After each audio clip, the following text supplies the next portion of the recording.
Bonsoir et bienvenue pour le tirage des énergies de la semaine. Cette semaine, je vous propose un tirage choix. Je vais vous présenter 3 pierres. Chaque pierre correspond à un tas de cartes qui va illustrer la tendance pour vous cette semaine. En première pierre, nous avons ici un cristal de roche. Nous avons ensuite un œil de tigre. Et pour finir, une améthyste. Alors, je vais vous laisser un tout petit instant, histoire de choisir quelle pierre vous attire le plus. Et lorsque vous aurez terminé, eh bien, on passe au tirage. Si vous avez besoin de plus de temps, n'hésitez pas, vous mettez sur pause et on continue après. Je vais, pendant ce temps-là, découvrir quelles sont les cartes de la semaine pour vous. Numéro 1. Nous avons la carte de l'être aimé. Très très belle carte qui vibre haut. Et nous avons le page de bâton. Alors cette semaine pour vous, il va falloir vous entourer certes de personnes que vous aimez, peut-être déclarer votre flamme si vous êtes épris de quelqu'un en secret, peut-être rechercher l'amour, mais là on est plutôt sur quelqu'un que l'on aime déjà.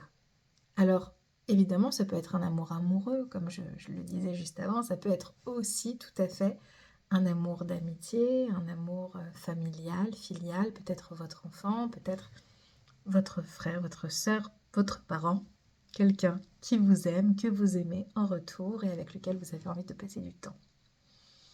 Cependant, et attention, on vous dit aussi cette semaine que vous avez besoin de vagabondage, de temps pour vous, d'isolement, de recueillement, pourquoi pas peut-être en compagnie de la nature plutôt.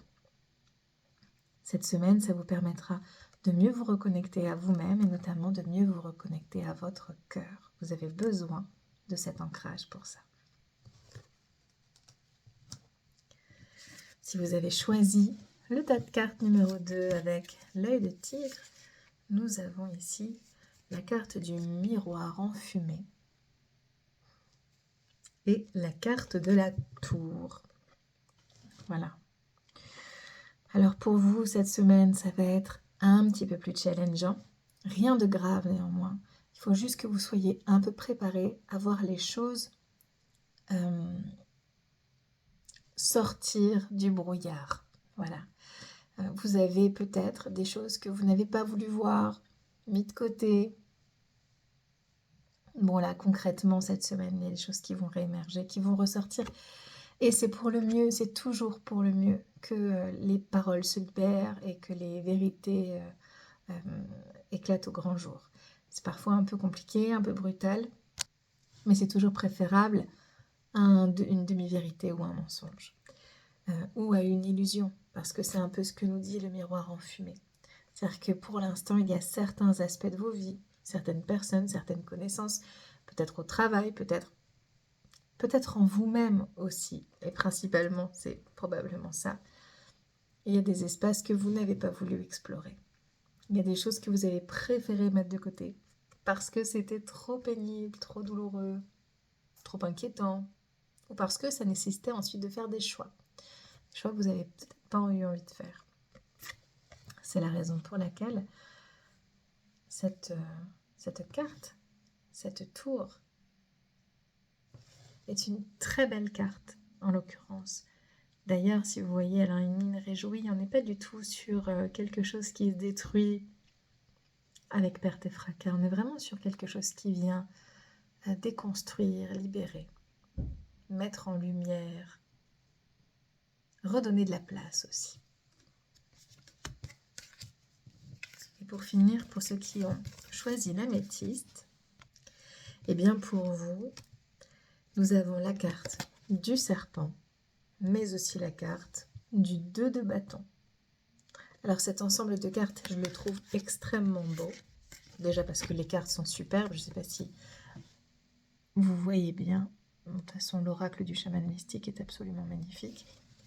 Et vous avez aussi cette carte-là, du tarot Histoire de sorcière, qui est très très belle, dans un tout autre style. Et donc, ce binôme de cartes, qu'est-ce qu'il nous dit? Il nous dit que pour vous, eh bien, il y a une guérison qui s'opère à l'intérieur, mais aussi un désir de s'investir. Qu'est-ce que je peux faire? Comment prendre ma place dans le monde? Comment habiter dans mon incarnation, dans ma vie, dans ce que je suis, moi? Comment manifester les choses sur la terre, dans ma vie? Comment peut-être venir en aide? Peut-être que certains vont découvrir des vocations humanitaires, peut-être que d'autres vont avoir des vocations thérapeutiques, médicales, etc. En tout cas, on est sur un désir de guérison de soi-même et de guérison du monde. Il y a vraiment un très vif élan de positionnement, avec de l'espoir et peut-être un peu d'utopie, de candeur associée à l'espoir, avec le risque évidemment qu'on puisse se rendre compte que parfois on essaie de faire les choses et que ça ne marche pas comme on voudrait, on a des freins multiples, divers et variés. Bon, ce sont des choses qui arrivent, c'est possible, mais c'est aussi possible que ça fonctionne. C'est aussi possible que ça fonctionne. Ce personnage-là, il s'interroge, mais il est confiant. Le focus n'est pas génial, voilà. Il est même extrêmement déterminé. Et il est prêt à agir et il a déjà tous les outils. Familier et baguette prête à l'emploi. Quant au serpent, dans ma pratique du chamanisme, il représente à la fois celui qui pose le diagnostic et celui qui fait la guérison.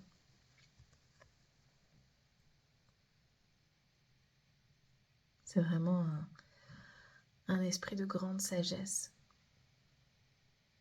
Voilà, je vais vous remontrer rapidement les cartes. On a dit donc, pour vous qui avez choisi le petit cristal de roche, nous avons des cartes qui résonnent avec le chakra du cœur. Aimer, être auprès des gens que l'on aime, ouvrir son cœur, mais aussi peut-être s'accorder de l'amour à soi-même et du temps à soi-même dans l'isolement et dans la nature pour se ressourcer. Pour ceux qui ont choisi le petit œil de tigre, nous avons donc la levée du voile, la libération, la déconstruction, pas la destruction, je tiens vraiment à appuyer là-dessus, pas la destruction, la déconstruction de pensées limitantes, de choses qui nous empêchaient d'avoir accès à la vérité. Et donc on vient accéder à certaines parties de lumière, de vérité et de connaissance. Quant à la dernière, associée à la belle améthyste, nous avons la guérison et la volonté de s'impliquer pour soi-même, pour ses proches et dans le monde. Peut-être un appel à vocation. Voilà. J'espère que ce tirage vous aura plu et qu'il vous aura orienté de la meilleure des façons possibles. Je vous attends du coup la semaine prochaine pour de nouveau le tirage des énergies et peut-être aussi pour un petit voyage au tambour afin de nous accompagner dans ce qui va être la première pleine lune de l'année. Voilà. Bonne journée à tous. Au revoir.